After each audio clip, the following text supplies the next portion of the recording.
O bafo do cão no rastro do bando. O sol do meio-dia no sertão não é um astro, meu compadre. É uma sentença. Ele não ilumina, ele castiga, ele racha a terra e cozinha o miolo de quem se atreve a desafiar a quentura. Naquele dia, o céu de um azul desbotado e cruel parecia uma abóbada de metal incandescente sobre as cabeças do bando de Jesuíno Sombra. O suor, salgado e grosso como lodo, escorria por debaixo dos chapéus de couro, desenhando estrias de sujeira nas faces curtidas pelo tempo e pela pólvora. Jesuíno ia à frente. O bicho era homem de pouca fala e muita ação. Um cabra que trazia no rosto a geografia do próprio sertão. Sulcos profundos, olhos de gavião em vigília e uma cicatriz que lhe atravessava a bochecha esquerda, lembrança de um encontro infeliz com a volante em Sergipe. Ele montava um cavalo baio, cujas costelas se marcavam na pele seca, mas que ainda tinha o brio de quem sabe que, se parar, o urubu come. Atrás dele, o grupo seguia em silêncio. O único som era o vupt-vupt das perneiras de couro batendo no mato seco, o estalar das folhas de jurema e o zunido insistente das cigarras, que pareciam gritar em coro que a morte estava por perto. Tinham acabado de cruzar uma grota seca quando o vento mudou. Não era o bafo quente do mormaço, era um cheiro diferente. Cheiro de carniça velha misturado com enxofre e algo que lembrava ferro enferrujado. "Ô, capitão!" murmurou Sete Molas, um cabra magro e ágil que carregava uma Winchester como se fosse uma extensão do próprio braço. "O bicho tá pegando no nariz. Tem carcaça de res por aqui?" Jesuíno não respondeu de pronto. Puxou a rédea, fazendo o baio estacar. Ele farejou o ar como um bicho da mata. Os outros 5 cangaceiros pararam logo atrás, as mãos descendo instintivamente para os cabos das peixeiras e os gatilhos dos mosquetões. O sertanejo não espera o perigo se apresentar. Ele já nasce esperando o bote. "Não é res, Sete Molas. O cheiro é de coisa que apodreceu antes de morrer", sentenciou o capitão, a voz saindo da garganta como o som de pedra moendo pedra. Eles avançaram mais 10 braças, e o que viram fez até o mais valente ali sentir um arrepio que não vinha do vento. No meio de uma clareira de terra batida, onde nem o capim-santo ousava crescer, havia uma cena que desafiava a natureza. 7 carcaças de bodes pretos estavam dispostas em círculo, mas não haviam sido abatidas por onça ou por faca de cristão. Os bichos estavam secos, como se algo tivesse sugado até a última gota de umidade de dentro de seus corpos. As peles estavam esticadas sobre os ossos, e os olhos?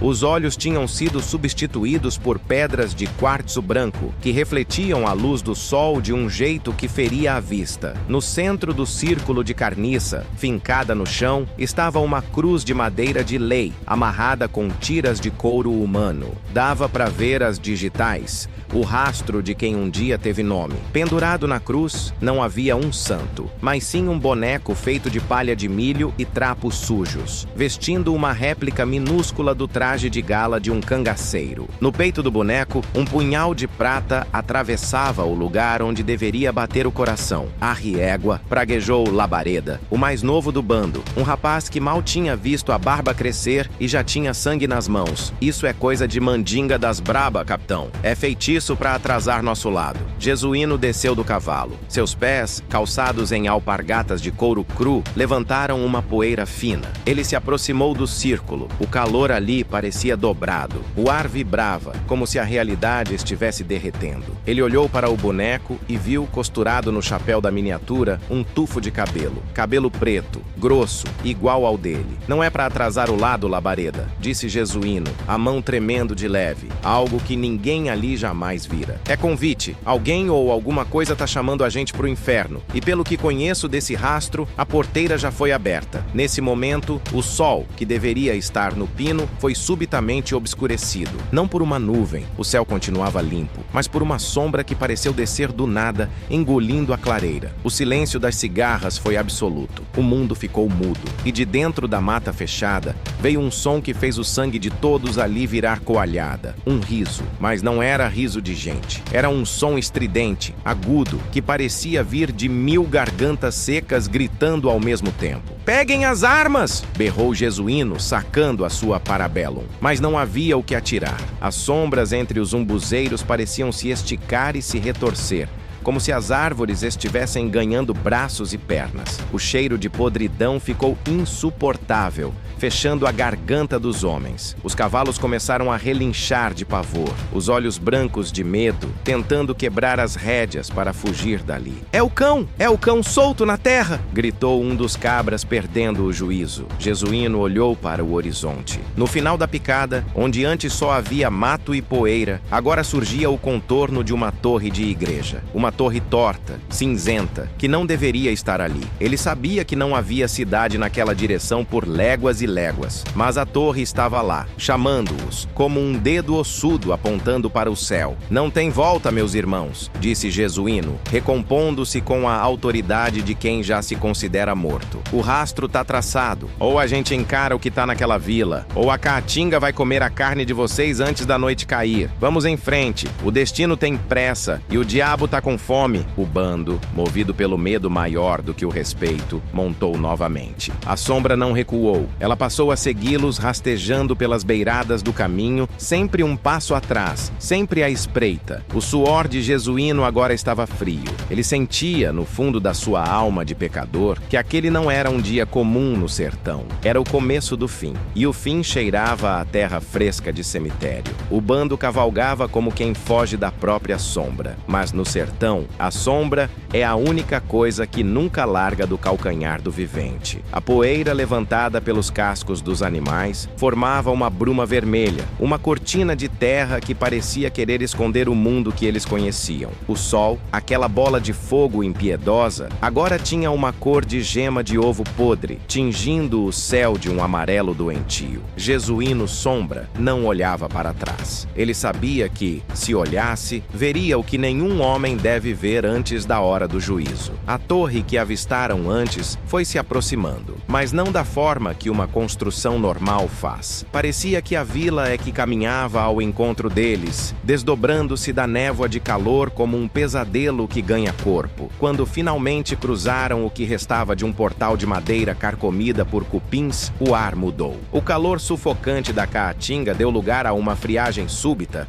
um vento encanado que trazia o cheiro de mofo de porão e cera de vela derretida. Era a vila de Santa Eulália do Desterro, mas ali não havia santidade, e o desterro era absoluto. As casas, enfileiradas de um lado e de outro, eram feitas de taipa, com as paredes rachadas, mostrando o esqueleto de varas de marmeleiro por baixo do barro seco. As portas estavam todas escancaradas, batendo devagar num ritmo de agonia. Clac, clac, clac. Mesmo sem vento forte, elas se moviam. Não havia viva alma nas ruas, nem um cachorro magro para latir, nem um calango para cruzar o chão de terra batida. O silêncio era tão fundo que o estalar do freio na boca dos cavalos soava como um tiro de fuzil. Capitão, que lugar é esse que não tem o rastro de uma galinha no chão? Sussurrou Sete Molas, a voz trêmula como corda de viola mal afinada. Ele segurava a Winchester contra o peito, os nós dos dedos brancos de tanta força. É lugar de quem já se foi e esqueceu de avisar a terra, respondeu Jesuíno, os olhos miúdos varrendo cada janela escura. Eles chegaram à praça central. No meio dela, um cruzeiro de madeira envelhecida sustenta uma imagem de Cristo, tão desgastada pelo tempo que o rosto do Salvador parecia uma máscara de dor sem olhos. Ao redor do cruzeiro, mesas de madeira estavam postas, pratos de barro com restos de comida que não apodrecia, mas parecia ter se tornado pedra, copos de metal com um líquido escuro e parado. Era como se, num estalo de dedos,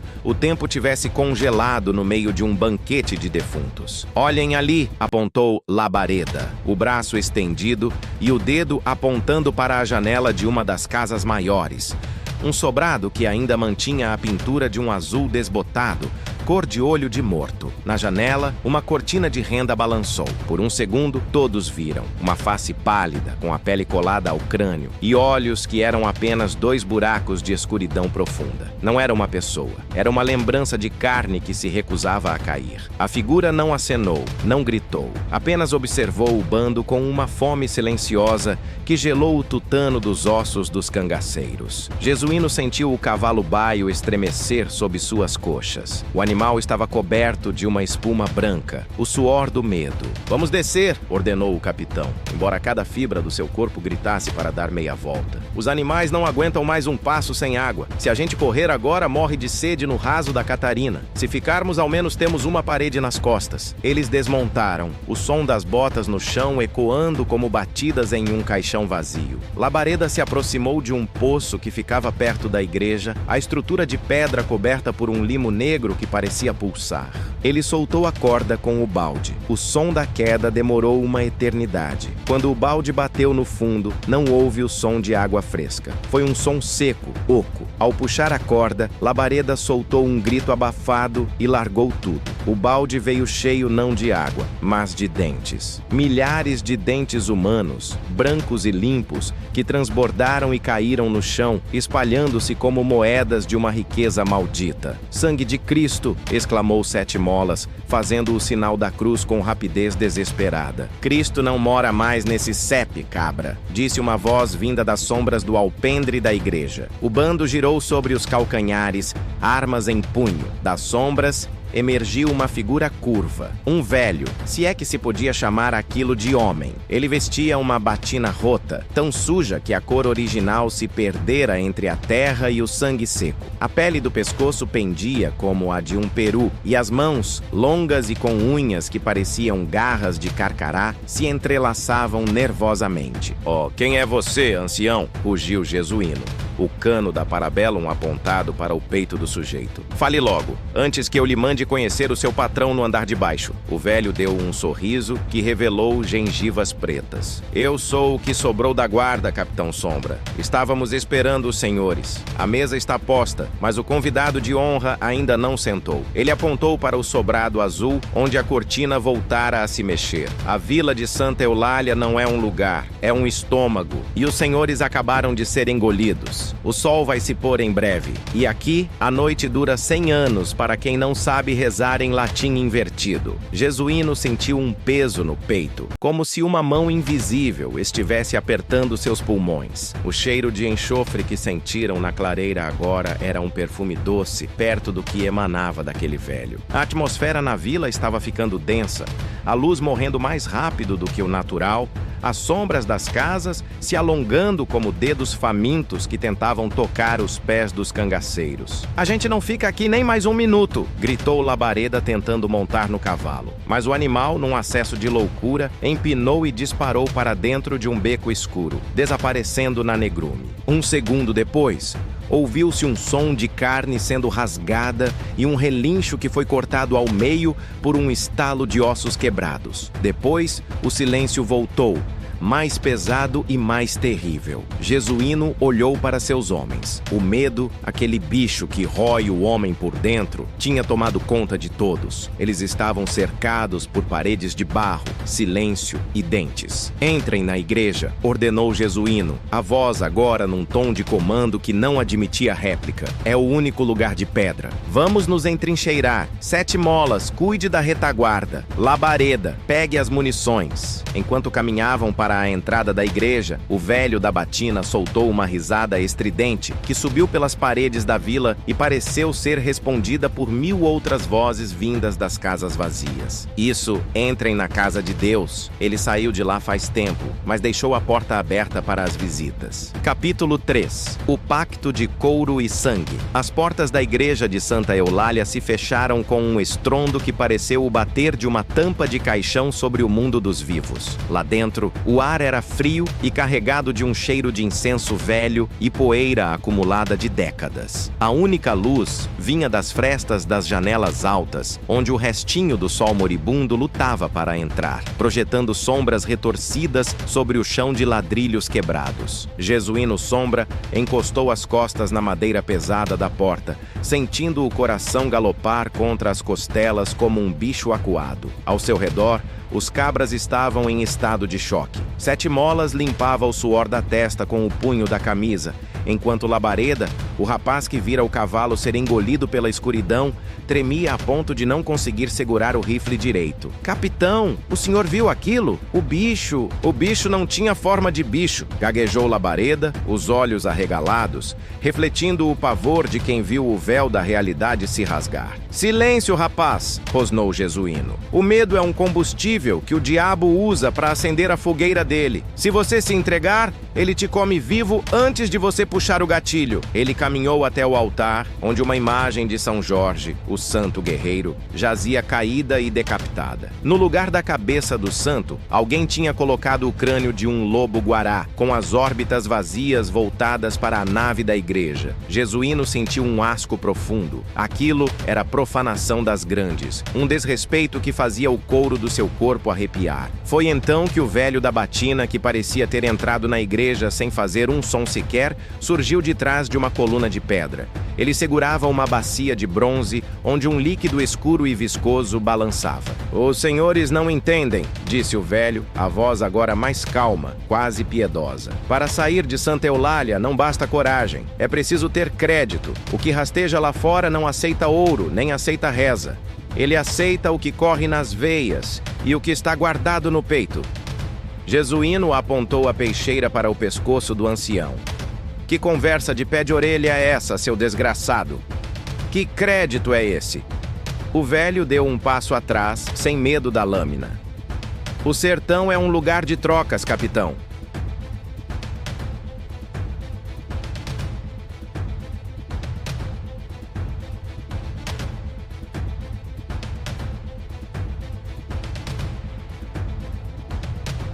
Para cada bala que sai do cano, uma vida deve ser entregue.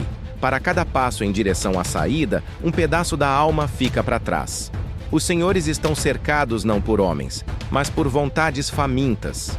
Ele se virou para a câmera imaginária, para o vazio da igreja, e sua voz pareceu ganhar uma força sobrenatural, ecoando pelas abóbadas.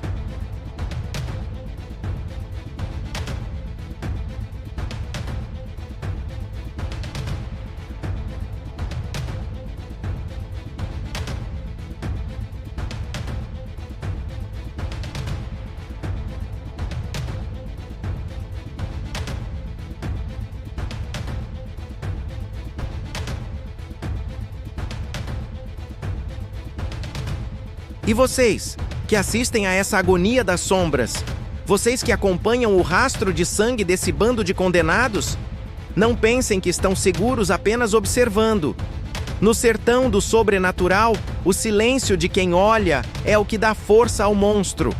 Se vocês querem que esses cabras tenham uma chance, se querem que a luz não se apague de vez, precisam entregar sua munição. Jesuíno olhou para os próprios homens e depois para o nada, sentindo que a força do bando dependia de algo além deles.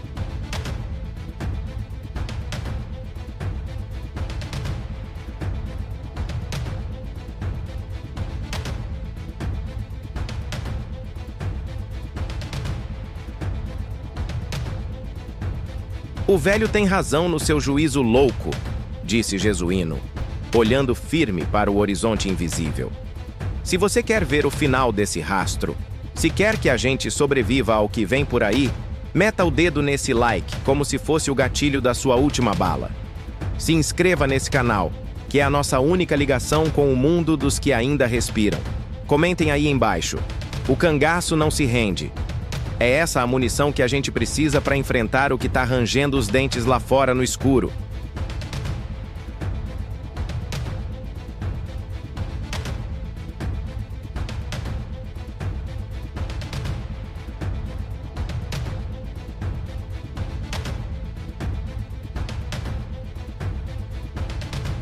"Sem esse apoio, a gente vira carniça pro bicho que não tem nome." O velho sorriu, e por um momento, a luz das velas que nem existiam se acenderam sozinhas nos castiçais da igreja. "A troca começou", murmurou o ancião. "Agora preparem-se. O pacto de couro e sangue foi selado. Mas o oitavo passageiro não gosta de ser ignorado. Ele está vindo buscar o dízimo." Jesuíno sentiu um peso no bolso do seu colete de couro. Ao enfiar a mão, Não encontrou suas moedas de prata. Encontrou dentes.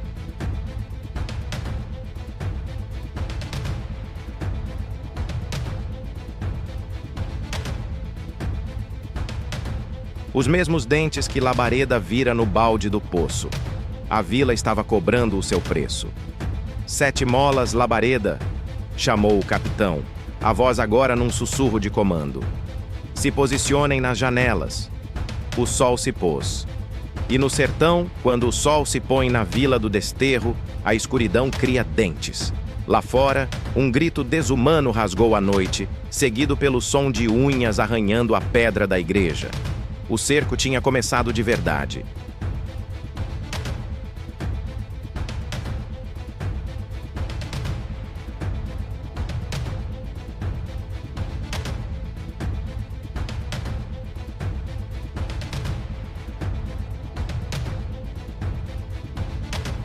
Quando a sombra cria dentes.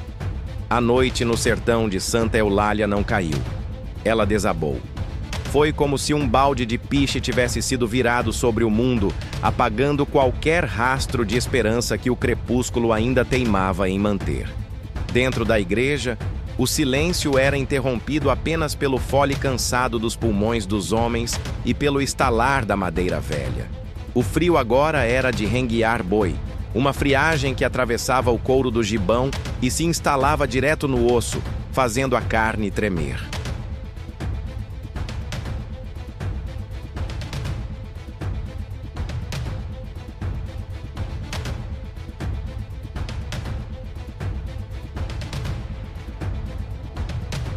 Jesuíno Sombra estava postado perto do altar, a parabellum engatilhada, os olhos fixos na porta principal. 7 molas e Labareda ocupavam as janelas laterais, cujos vitrais quebrados permitiam que a escuridão entrasse em jatos, como se o breu fosse um fluido vivo. Capitão, o senhor ouviu isso? Sussurrou Labareda. Não era um som de passos, era um som de algo sendo arrastado. Shhh. Shhh.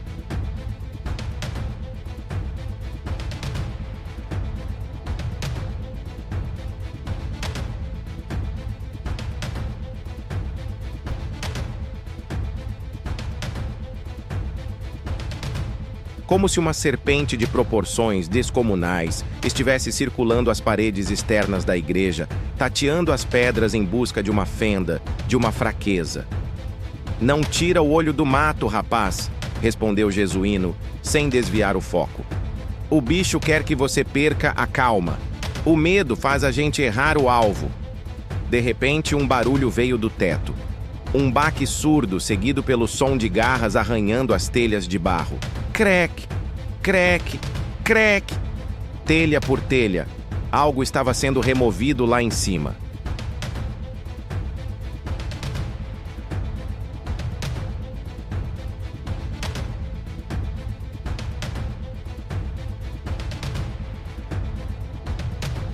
Pedaços de argila começaram a cair sobre os bancos de madeira, levantando uma poeira de cemitério. 7 molas apontou sua lanterna de querosene para o alto. O feixe de luz amarelada cortou a penumbra e revelou o horror. Não havia um bicho só. Penduradas nas vigas do telhado, como morcegos gigantes feitos de sombra e fumaça, estavam figuras que desafiavam a criação de Deus.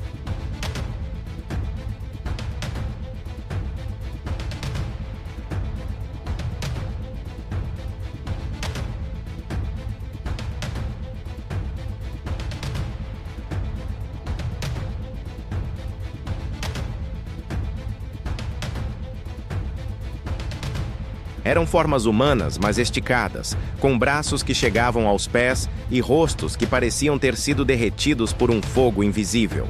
Não tinham olhos, apenas fendas verticais que brilhavam com uma luz fosfórica. "Atira, desgraçado!" berrou Jesuíno. O estampido da Winchester de 7 molas ecoou como um trovão dentro da igreja. O tiro atingiu uma das criaturas, mas não houve sangue. No lugar de sangue, saiu uma fuligem preta, um pó de carvão que cheirava a carne queimada.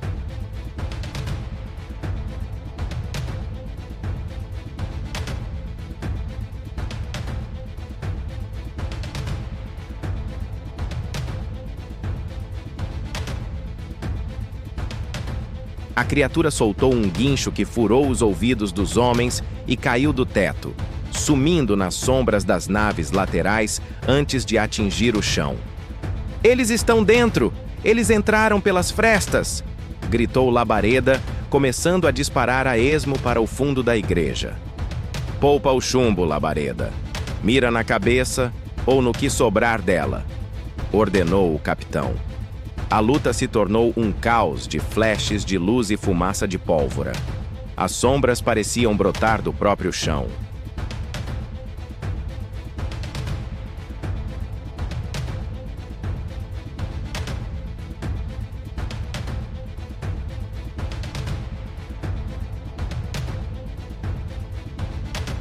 Jesuíno viu uma delas avançar sobre 7 molas. A coisa se movia de um jeito errado, as articulações estalando como galhos secos.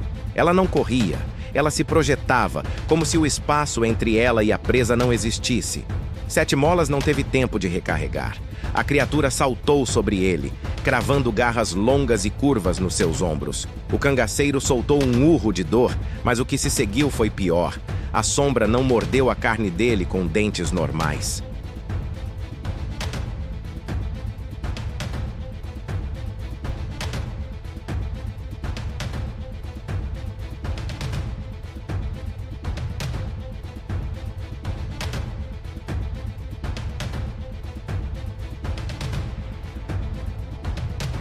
O rosto da coisa se abriu em uma fenda que ia de orelha a orelha, e de dentro dela brotaram centenas de agulhas de osso, dentes que pareciam crescer e se multiplicar em tempo real. "Capitão, me acuda!" gritou 7 molas, enquanto a coisa cravava aquela boca impossível no seu pescoço. Jesuíno avançou, sacando a peixeira de prata que trazia escondida na bota. Ele não atirou. Ele sabia que o ferro frio e a fé eram as únicas coisas que cortavam o que não era deste mundo.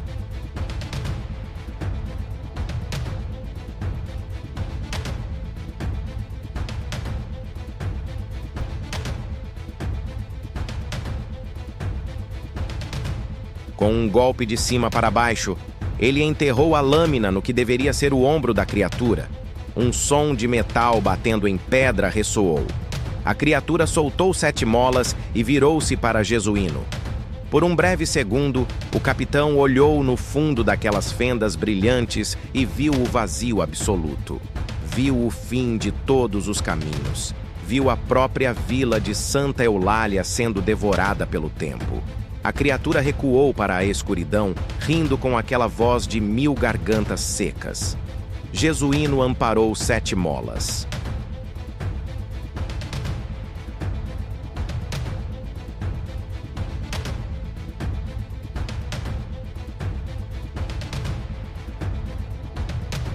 O cabra estava pálido, a vida fugindo por buracos no pescoço que não paravam de sangrar. Mas não era sangue vermelho que saía. Era um líquido cinzento, ralo, como água de lavagem. Eles estão bebendo a gente por dentro, capitão, sussurrou 7 molas, os olhos começando a ficar brancos, iguais aos pedregulhos de quartzo que viram nas carcaças dos bodes. "Aguenta firme, cabra", disse Jesuíno, embora soubesse que não havia volta.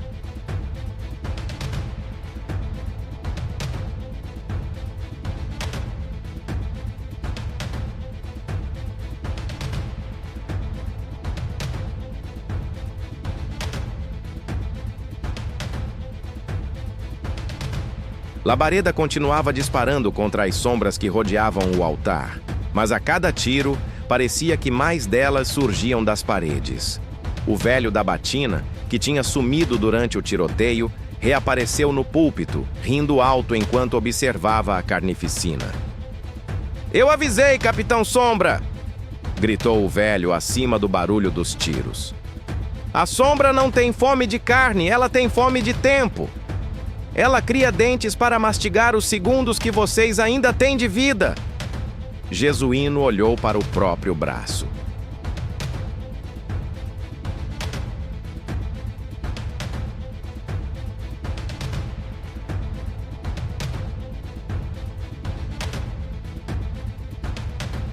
A manga da camisa de couro estava desfiando, apodrecendo diante dos seus olhos.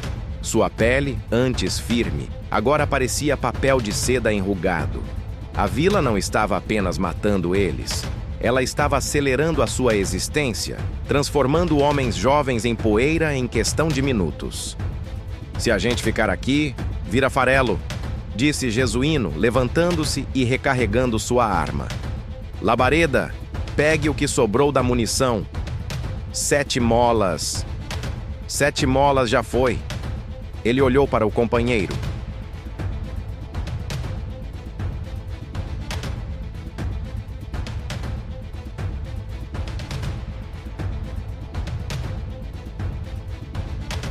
Sete molas não era mais um homem. Era uma estátua de carne seca, os olhos transformados em pedras brancas, a boca aberta num grito eterno de silêncio. Vamos sair pelos fundos pela sacristia, ordenou Jesuíno. Se o diabo quer a nossa alma, vai ter que correr atrás dela no meio da caatinga. Mas quando eles se viraram para a porta da sacristia, o ar se condensou. Uma forma muito maior, mais densa e mais escura que as outras, bloqueou o caminho. Era o 8º passageiro.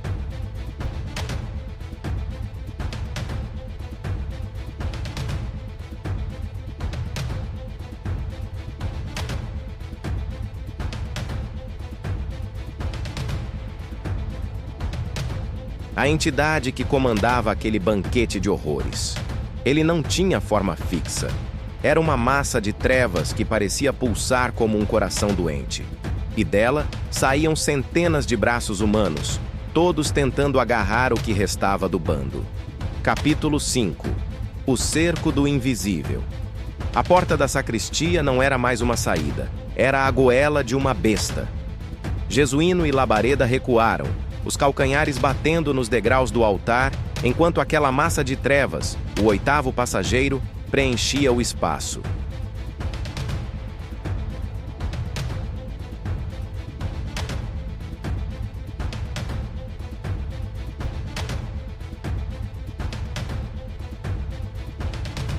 O ar ao redor da entidade vibrava com um som de enxame de moscas, um zumbido baixo que fazia os dentes da frente doerem e a vista turvar.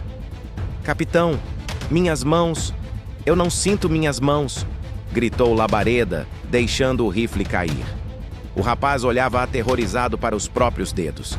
Eles estavam ficando translúcidos, perdendo a cor e a substância, como se estivessem se transformando em fumaça de cigarro. O invisível estava cobrando o seu dízimo.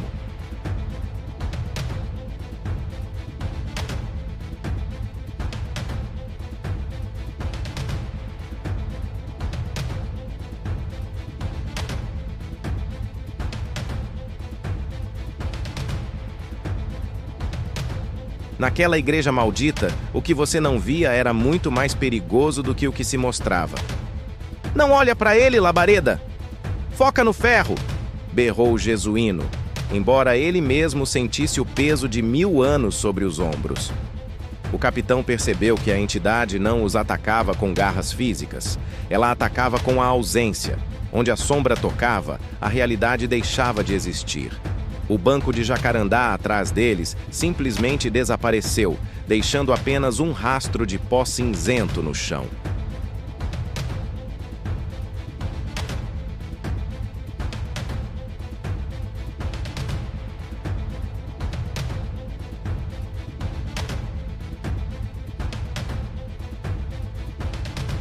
Era um cerco de nada, uma barreira de vácuo que ia fechando o cerco em torno dos 2 sobreviventes.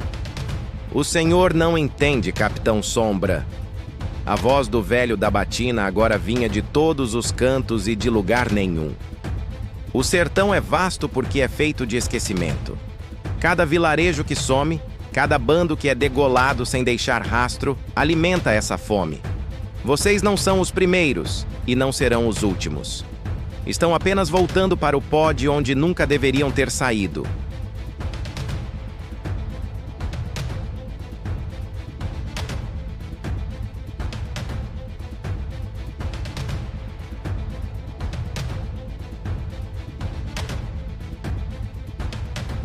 Jesuíno sentiu um toque gelado na nuca. Não era uma mão. Era como se um cubo de gelo tivesse sido pressionado contra sua espinha. Ele girou, disparando a Parabellum no vazio. O clarão do tiro iluminou por um milésimo de segundo algo que o fez perder o fôlego. Ao redor deles, de pé nos bancos e pendurados nas colunas, estavam centenas de vazios.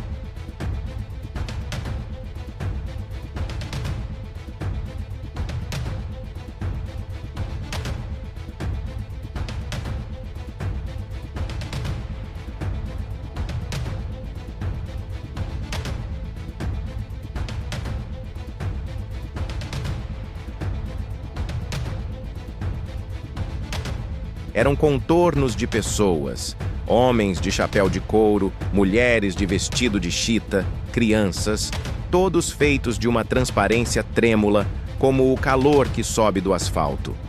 Eram as almas vazias da vila. Elas não tinham rosto, apenas o desejo de voltar a ser carne. E para isso precisavam da carne de Jesuíno e Labareda. Eles estão em todo lugar, capitão. Estão encostando em mim.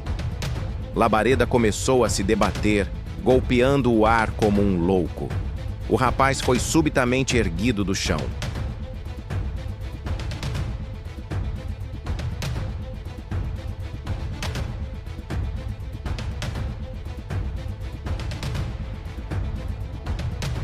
Não por braços visíveis, mas por uma força que parecia sugá-lo para cima. Seus pés chutavam o vazio, e seu grito foi ficando abafado, como se ele estivesse sendo enterrado vivo em uma cova de ar. Me solta! Me solta, coisa ruim! Jesuíno viu o corpo de Labareda começar a se deformar, esticando-se como borracha. O oitavo passageiro abriu o que parecia ser uma fenda no meio da sua massa escura, e com um som de sucção nojento, engoliu o rapaz por inteiro.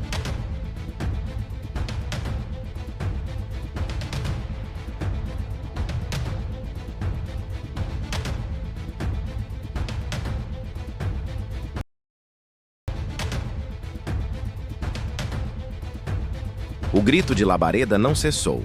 Ele apenas mudou de lugar. Agora, o grito vinha de dentro da própria sombra, misturado aos lamentos de 1000 outras almas.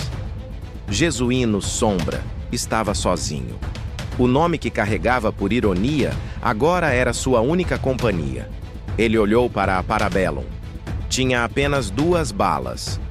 Olhou para a peixeira de prata. A lâmina brilhava com um tom azulado, a única coisa que parecia manter sua forma naquele pesadelo. O cerco do invisível estava completo.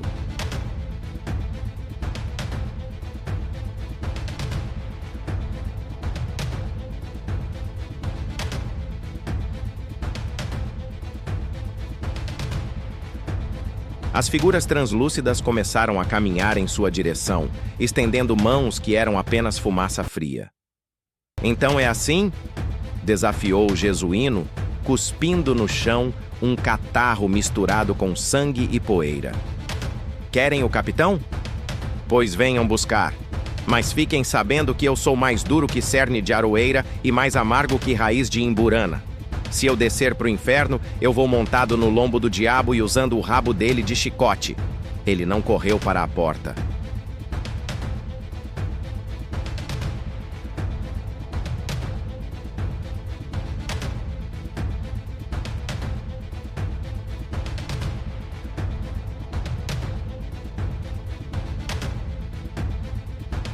Ele correu para o altar, saltando sobre os destroços. Ele sabia que o invisível tinha um ponto cego. Tudo o que é sombra precisa de uma fonte de luz para existir, mesmo que seja a luz da corrupção. Lá no alto do retábulo, atrás do crânio do lobo-guará, havia um pequeno ostensório de ouro, esquecido e coberto de teias de aranha. Jesuíno não era homem de muita missa, mas seu avô, um rezador de mão cheia, dizia que o ouro que guardou o pão do céu nunca esquece o brilho que teve.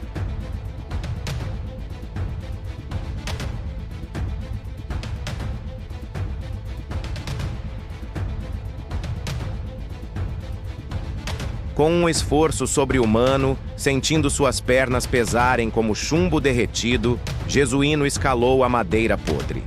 As mãos invisíveis puxavam suas botas, rasgavam seu gibão, mas ele não parou. Quando seus dedos tocaram o metal frio do ostensório, um choque percorreu seu corpo. O oitavo passageiro soltou um rugido que fez as paredes da igreja racharem de cima a baixo. A entidade avançou como uma onda negra, pronta para esmagar o cangaceiro contra o ouro. "Agora, desgraçado!" gritou Jesuíno.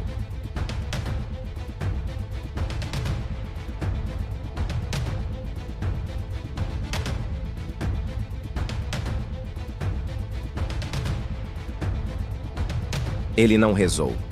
Ele não pediu perdão.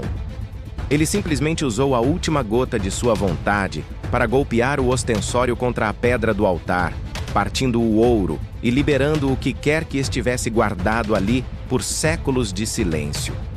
Uma explosão de luz branca, pura e violenta como um relâmpago de verão, inundou a igreja. Não era uma luz que iluminava, era uma luz que queimava o que não tinha direito de existir. O invisível tornou-se visível por um breve e terrível momento.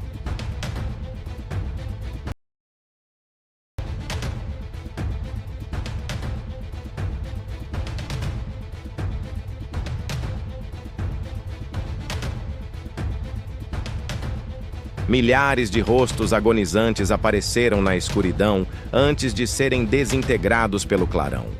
O oitavo passageiro se contorceu, sua massa de sombras diminuindo, chiando como gordura na brasa. Quando a luz se apagou, o silêncio voltou. Mas não era mais o silêncio da morte. Era o silêncio do vácuo após a tempestade. Jesuíno caiu de joelhos, ofegante, sentindo que cada pelo do seu corpo tinha sido chamuscado. A igreja estava vazia. Labareda, Sete Molas, o velho, todos tinham sumido.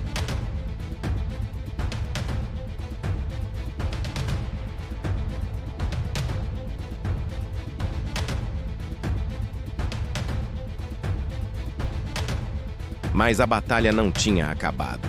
No centro da nave, onde a sombra fora mais densa, restava algo, uma pele humana completa, caída no chão como uma roupa velha, mas que ainda pulsava. Era a pele do diabo, e ela estava começando a se inflar novamente. "Entendido, meu compadre. Vamos dar o nó final nessa corda de couro e encerrar o rastro de Jesuíno Sombra, aqui mesmo, sob os escombros da vila de Santa Eulália."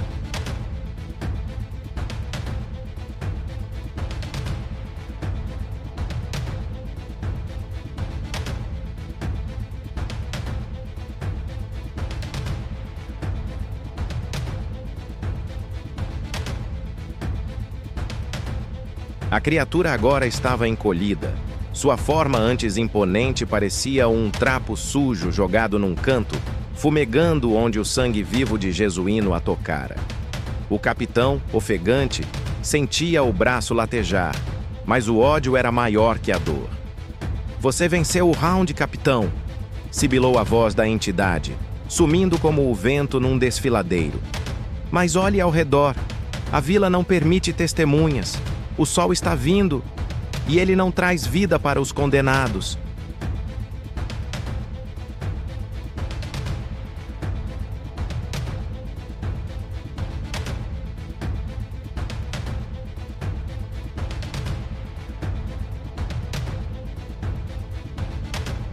As paredes de pedra da igreja, que pareciam eternas, começaram a se esfarelar como areia seca. O chão sob os pés de Jesuíno tremia, e o teto, antes pesado e escuro, começou a se abrir em rachaduras por onde a luz do amanhecer, uma luz cor de sangue e ouro, começava a vazar. Era a luz do juízo. Jesuíno não pensou em tesouro, nem nos companheiros que o deserto engolira. Ele pensou apenas no próximo passo.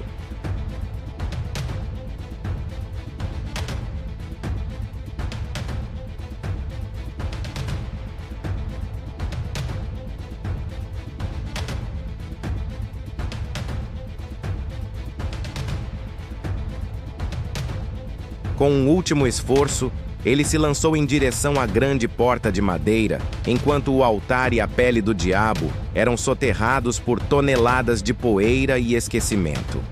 Ele atravessou o portal no exato momento em que o primeiro raio de sol tocou o chão da praça. O impacto não foi de calor, mas de uma clareza violenta. Jesuíno caiu de bruços na areia quente. Quando conseguiu abrir os olhos e olhar para trás, não havia mais igreja. Não havia mais sobrado azul, nem poço de dentes, nem vila.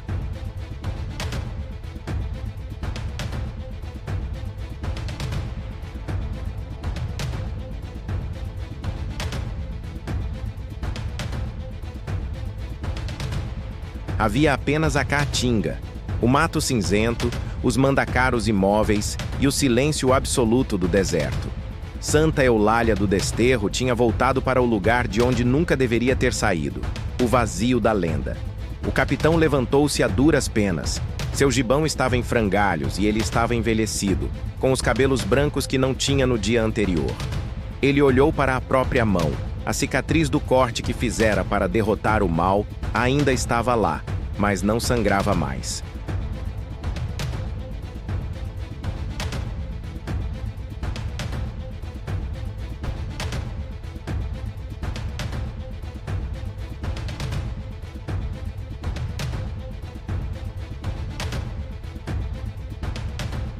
Estava seca, como se tivesse anos de idade. Ele tateou o bolso do colete.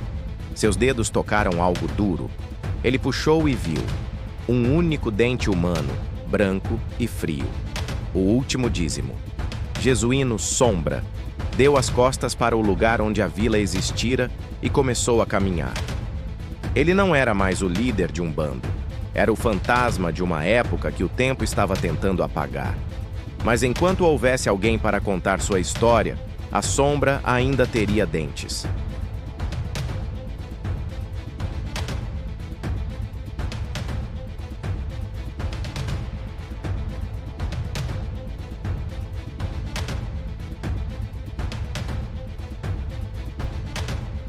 O sertão é grande, meu povo, mas o que mora nele é ainda maior. E quem anda nas brenhas durante a noite deve lembrar sempre: nem tudo que tem pele tem alma. A sombra tinha criado dentes, e ela estava sorrindo para eles.